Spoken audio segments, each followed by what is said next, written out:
si pour la source des fonds, vos documents ne sont pas en anglais, ben, il faut faire la traduction certifiée.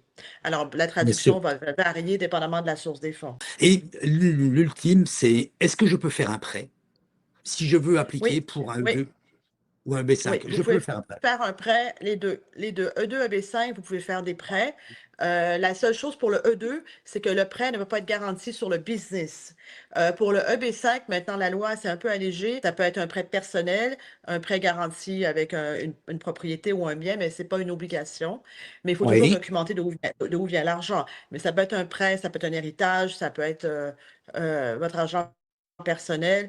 Souvent, ce que nous voyons, et je pense, Fabrice, que tu le vois aussi dans les EB5, oui, souvent les oui, gens font des lignes de crédit sur les maisons. Ça, on le voit souvent, le home c'est ça. equity line.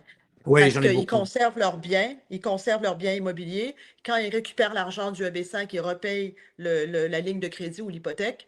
Comme ça, en attendant, l'immobilier continue à prendre de la valeur Oui. et ils sont en mesure de faire le EB5. Beaucoup, beaucoup font ce type d'arrangement pour faire le EB5 aujourd'hui.